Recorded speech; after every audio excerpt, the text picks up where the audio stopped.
Anthony on Air podcast back for another episode. Ghislaine Maxwell, day 7 trial recap coming off of the huge day 6 recap where we had the disturbing FBI testimony that hard drives from Jeffrey Epstein's home, which were confiscated during a raid back in 2019, had gone missing. Then they were recovered.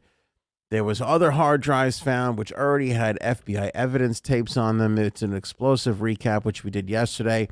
We'll have links for it if you're watching on YouTube. If you're listening via the podcast or watching on Facebook, just go back to the previous day's release and you'll find it there. It was crazy. And to follow up on that, we actually have the photograph of the hard drives. We will share that with you on this recap. We're also going to talk about Carolyn's testimony, another victim who is testifying anonymously. We're going to discuss Ghislaine's lawyer revealing victim's identity. We're going to discuss one of the witnesses being disqualified. Technically, not really, but a witness wasn't allowed to testify today, and we'll share with you why. And, of course, we'll share with you the missing hard drives. Our recaps, the entire Anthony on Air podcast is brought to you by our good pals over at Jumpstart Coffee Company. You can save 15% off with a link in the description below and the promo code AOA15. Order there. More on those guys in a second. Of course, you know, if you've been following us, Jumpstart Coffee Company, 50% of their proceeds, 50% of their profits goes to the Navy SEAL Foundation. So that is a truly extraordinary cause, helping those who help keep us free. Third of 4 accusers took the stand on Tuesday morning. This was later on Tuesday morning at the beginning of the trial today, testifying only using her first name, Carolyn.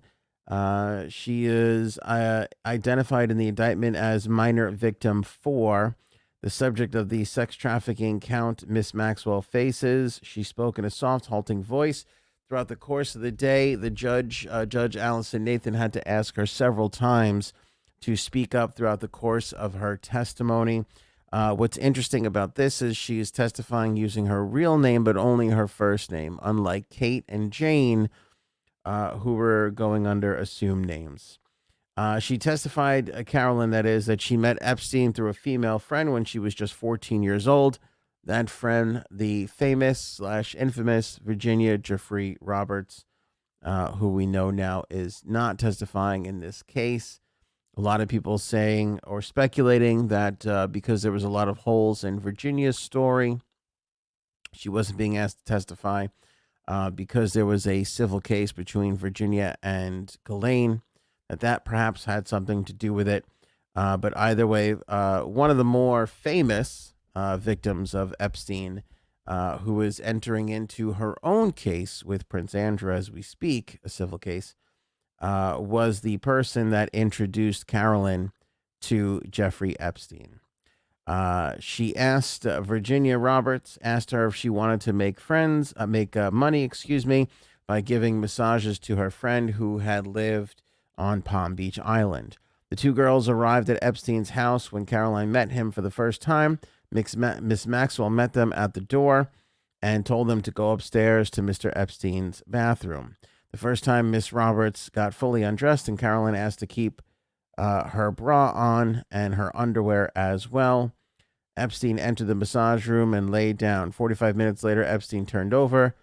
And, of course, Miss Roberts, had an encounter with him. Carolyn told the jury while her voice was cracking and she was visibly shaken, she, during that act, was watching from a nearby couch. Afterwards, Carolyn said they were both paid in $100 bills, left at the bathroom sink. Miss Maxwell took her number down. Caroline testified that she gave Mr. Epstein hundreds of massages over the next 4 years. Miss Maxwell said she would call to set up appointments, which her then boyfriend would urge her to take. Each time she went over to the house, Mr. Epstein would first lie on his stomach while Carolyn gave him a massage. They spoke about her troubled upbringing. At the end, he would roll over and sometimes touch her, sometimes with a toy, sometimes he would handle himself. Carolyn said something sexual happened every single time. She was paid consistently $300 to $400 in $100 bills after every single encounter, sometimes handed directly to her by Miss Maxwell. She said she would admit in court that she would use the money to purchase drugs. She said she brought teenage friends over a few times to take part in the massages and was paid extra.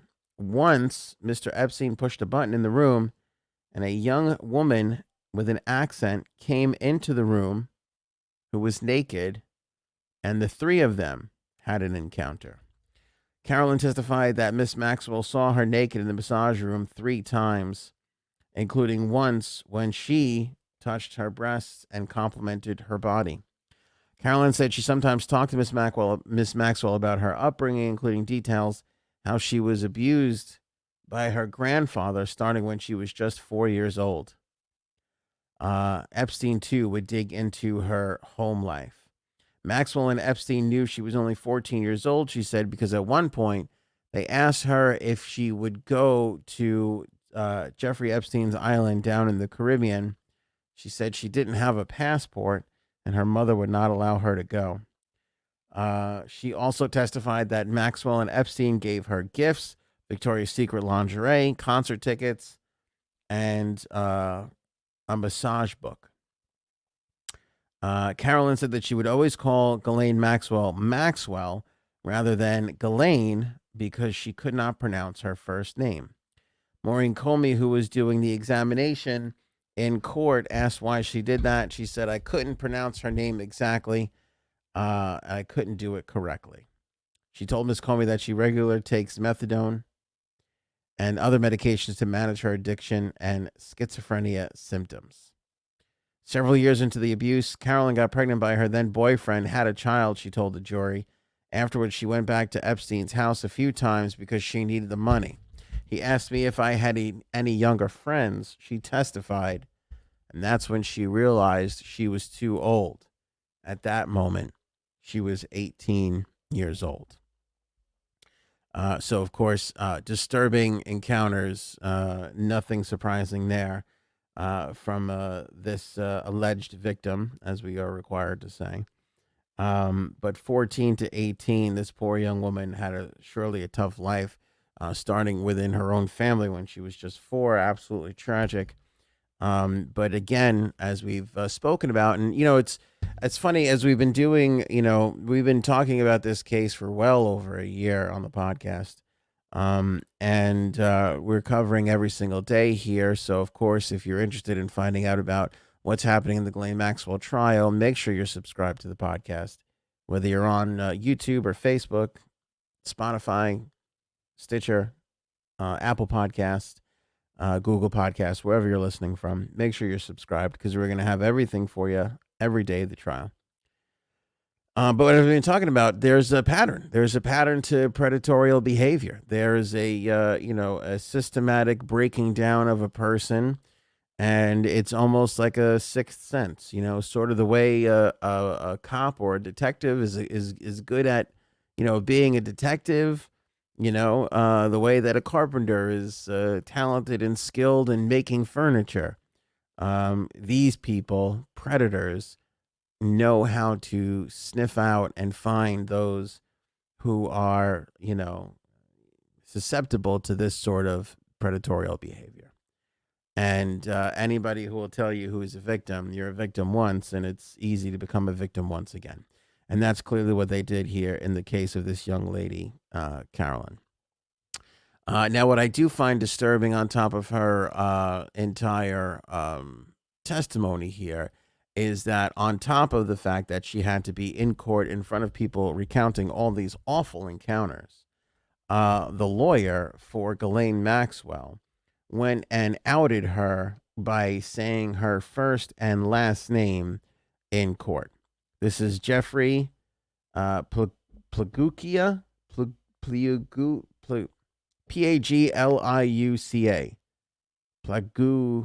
Pagliuca.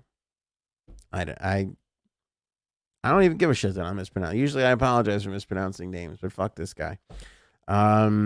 Anyway, he came out and said Carolyn's full name during the cross-examination, which could be a slip up if it wasn't for the fact that twice, or at least once, I believe twice, last week when he was cross-examining, I think it was Jane, he accidentally gave her name out after all parties, both lawyers, all the lawyers on either side, court reporters who were writing about the case, the court, the sketch artists who were sketching out the case and what's happening. Everybody was warned not to, don't draw her features specifically. If you look at any of the court sketches from that day, it's a blank face. Don't describe her features, don't write her name, so on and so forth. This half an asshole, for the second time in consecutive weeks, full on gave out the person's the victim's first and last name. So I don't know what's going on there. I did pick up a Rolling Stone article earlier today where attorney Adam Horowitz, that name might sound familiar to some, he represented 8 of Epstein's victims in a Florida civil suit around 2009. He called this behavior by disturbing. He said it's disturbing because there's a pattern. He said, and I quote, "There's a pattern now that something is being done purposefully, which is disturbing because there's a court order that he's not allowed to use the name." I know Judge Allison Nathan, there was a warning there. I mean, if it happens a third time, I don't know what sort of, course of action she can take, but she needs to do something because you can't just, continually sit there and just disobey the rules of the court, so frequently. So I thought that was pretty disgusting and pretty awful by him. But of course, his strategy was to, discredit Caroline's testimony, which they were. I mean, they painted a picture of Carolyn, and obviously she had a tough life. And I want to fill you in on that. But first, let's do our live read for our proud sponsors. We wouldn't be able to do a show that we do here on the podcast. Of course, our Ghislaine recaps, our regular podcasts with Frankie C and Jay Sabs, if it wasn't for our good pals over at Jumpstart Coffee Company. As you can see here, I'm holding up the bag. That's the dark roast blend. It is a wonderful, high quality, resealable bag. As you can see, I got this one open there, and you can reseal it so you can keep your coffee nice and fresh when you get it. Jumpstart Coffee Company takes 50% of their profits and they donate them to the Navy SEAL Foundation. And the Navy SEAL Foundation supports our Navy SEALs when they come back from serving our country, from providing us with the freedoms that we so enjoy. So if you love your country, if you appreciate the Navy SEALs and the rest of the armed forces, grab a bag or two at Jumpstart Coffee Company because you'll be helping out the Navy SEAL Foundation. Of course, you'll obviously be supporting this podcast because we do get a piece, and you're going to be helping a company that is just extraordinary, making phenomenal coffee. I mean, they're not just a charity case here. This coffee is, no joke, the best coffee I have ever had. I've been obsessively drinking coffee in New York City, culinary capital of the world, for all my life, and this no BS is I'm so happy that they sponsor the podcast because this is the best coffee that I have ever had, no doubt about it. Order yours right now. Link in the description below. Click that or the banner on the homepage of AnthonyOnAir.com. Use the promo code AOA15 to save 15%. You save 15%, 50% of the profits go over to the Navy SEAL Foundation. Of course, a little helps us out here, put on this podcast each and every single day as we continue to track the Ghislaine Maxwell case and give you full-on recaps each and every single day. I want to show some appreciation and thank everybody who's purchased some Jumpstart Coffee already. They've been flying off the shelves. They are great. Listen, they make a great gift idea. With the savings, it comes out to around $10 a bag. So you can get a couple of bags for your Secret Santa at work. I know a lot of small business owners are buying this for their staff. It's a great staff gift. It's coffee. It'll keep them energized. They'll show up ready to go at work. They're enjoying a wonderful cup of coffee. It tastes better than the gas station coffee near your job. I assure you of that. It tastes better than the gourmet coffee place near your job. So a lot of people are taking advantage of the 15% off right now with Jumpstart Coffee Company. Keep that rolling. Don't forget to purchase with the link in the description below and use that promo code AOA15. So back to Carolyn's testimony and the cross-examination. Of course, as I said, they were trying to discredit her, which is, God, that's a tough thing to do. 14 years old. Obviously, this young lady's had a tough life. Maxwell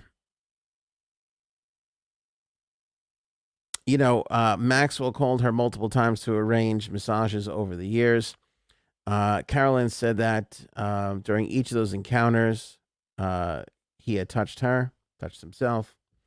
Jerry Bakula cited court depositions, FBI reports created more than a decade ago, suggesting that Carolyn had given inconsistent accounts of her experiences. We saw this with Jane. They were going back to notes, 302 notes. Now, a 302 note, when a witness is talking to an FBI agent, they take a lot of that information down in what they call a 302 report. Steady, quick, fast information. It's not, sometimes these things are taken in an office, sometimes on location. Obviously, a lot of things can happen. Notes are written wrong. Notes are taken quickly. You might say one thing, it's taken, you get the gist of it written down. What the defense is trying to do is show, like, hey, this isn't what you said prior. When, it's not necessarily testimony, but it's what the defense has to go on, and they're using it to the best that they possibly can. So during the testimony, Carolyn said that she had met Miss Maxwell during her first visit to Epstein's home and described her as an older woman with shoulder-length black hair and an accent. The FBI report highlighted by Mr. Plagukula said that Carolyn had described meeting an older woman with short black hair and an unknown accent at Mr. Epstein's home. The defense questioned whether or not why the phrase unknown accent appeared in the report, asking her, at any point in your life, did you know what a British accent was? Carolyn maintained that she had not used the word unknown while speaking with FBI agents. So again, smart move from Carolyn. Don't argue with what's on the paper. Just say what's on the paper is incorrect.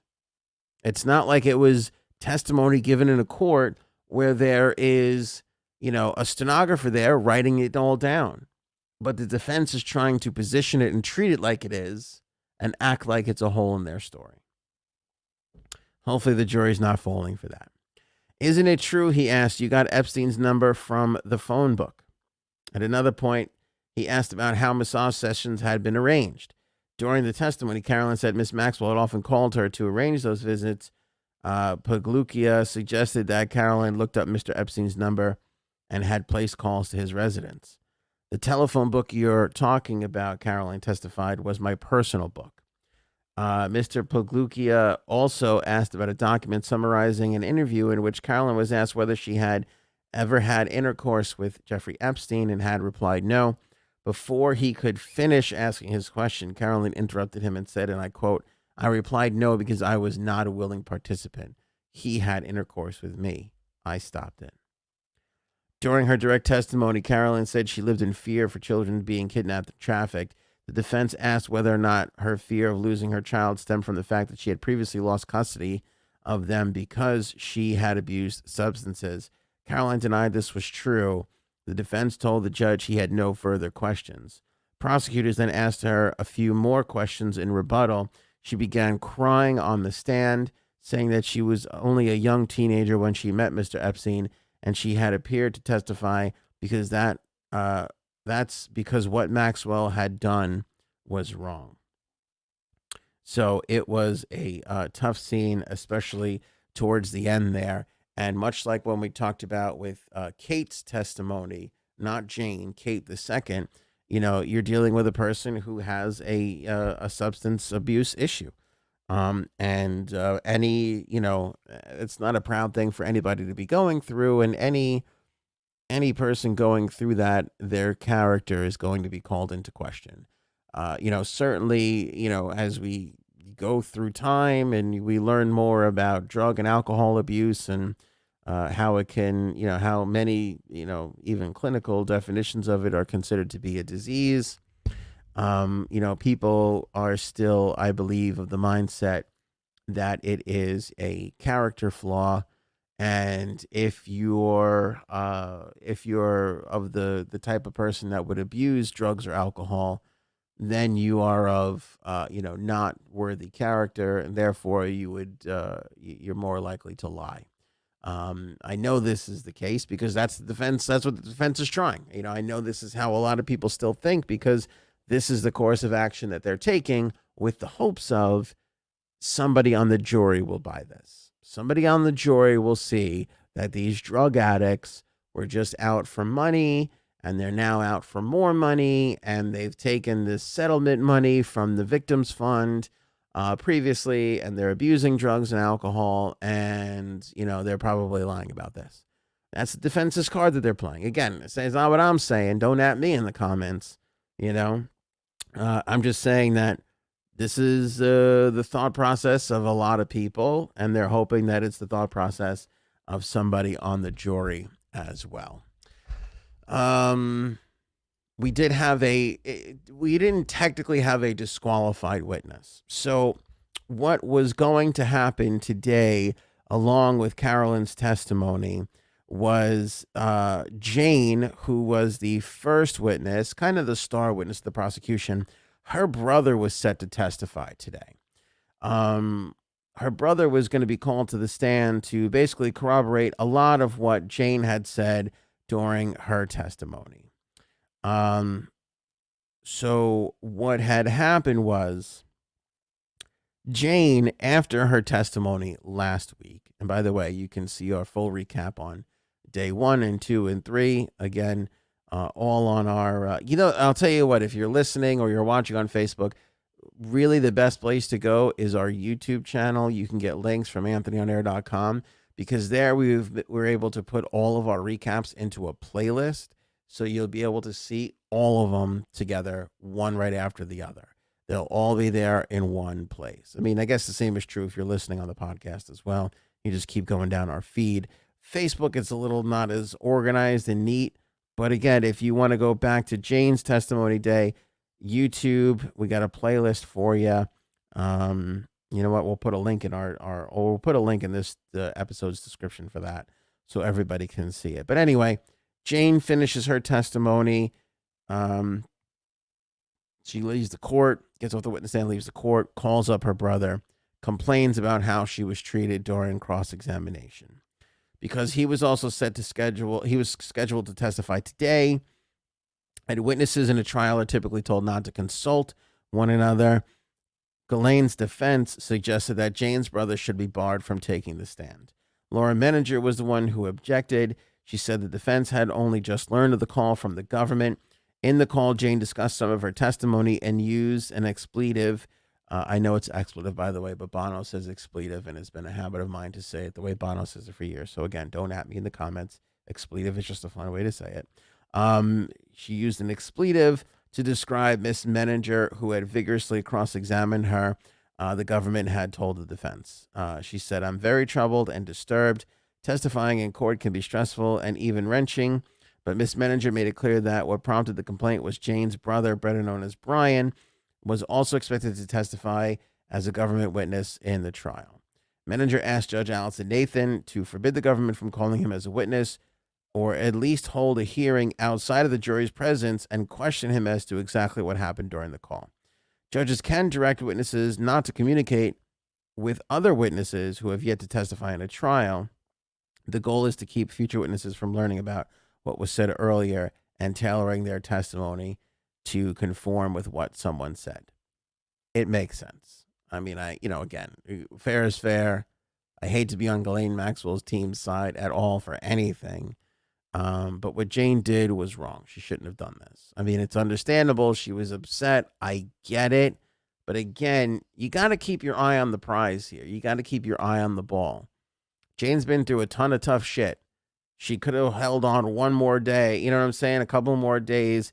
So her brother could have gone on there, made her testimony even stronger, put us one step closer from putting this person behind bars where she belongs. Allegedly. Don't at me, Ghislaine Maxwell people. Don't sue me. Um,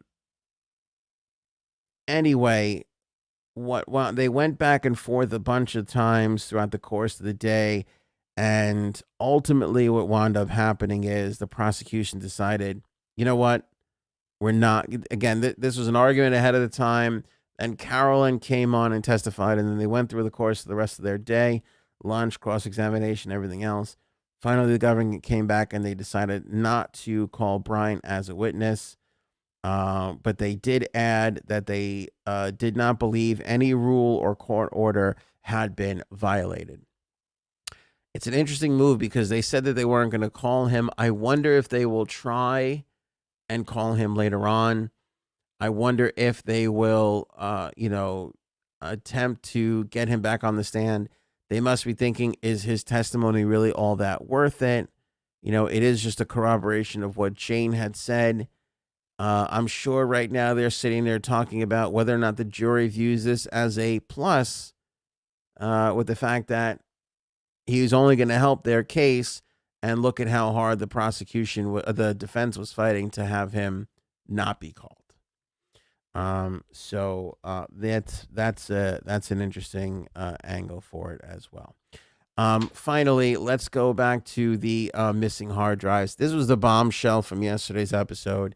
I still can't believe the course of events that led us to where we are today, with the FBI testimony, Kelly McGuire saying,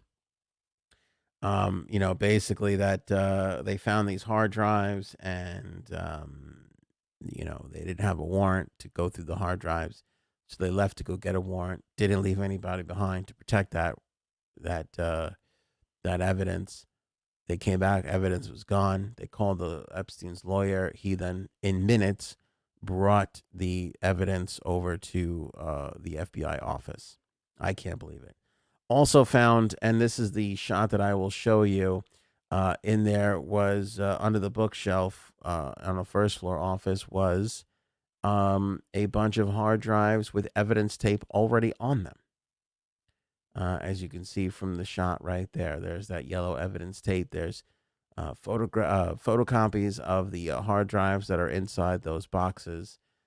So there you go. You got to look at what the FBI found while raiding Jeffrey Epstein's home back in 2019. It is kind of shocking to see it. It is kind of shocking to see. I mean, obviously, this is newsworthy. We talked about this yesterday. There's the shot. It's crazy to see how this guy got his hands on evidence, clearly evidence from somewhere, wound up back in this guy's possession and was just sitting in a bookshelf on the first floor of this huge New York mansion with over 40 rooms in it, where other drives were found in a safe that was sawed open by the FBI and then left behind for his lawyer to go and scoop up and then bring back a short while later. Unbelievable to me. Conspiracy theories abound. A lot of people speculating that obviously the government is involved and so on and so forth. And, people drawing those conclusions that Comey was the leader of the FBI and now his daughter is on the prosecution and that they're all out there to just protect people like Jeffrey Epstein. Look, maybe the case, certainly it doesn't make sense. I can't make any sense of any of this, other than the fact that I just hope that that's not the case. You hope that the authorities are there to protect us, not these people. And I do believe that. And you can call me naive. But do I believe that there were perhaps some bad apples amongst the ranks, the government, the FBI, CIA, whatever you want to call it? You have a hard time thinking that that's not true, because clearly somebody was out protecting this guy. When you look at everything else that happened, the mystery around his death, the sweetheart deal from Acosta, so on and so forth, all down the line. I mean, it just doesn't add up with Epstein and this revelation and this document dump, this release of information from the courts of these photographs. Again, we'll link more of them in the description. It's just unbelievable. I mean, it's unbelievable. It's unbelievable, and it leaves you completely speechless. That's day 7 of the wrap up here. Don't forget to grab some Anthony on Air merch at shopanthonyonair.com. That's shopanthonyonair.com. Appreciate everybody who appreciates our coverage. I got a lot of people saying thank you for what you do. Well, I appreciate that, but you can help. You can share our videos and our podcasts on social media. That's the easiest thing to do. To be honest with you, it's the very least you could do. People complain about nobody's talking about this and this isn't out there. That power lies within you, my friend.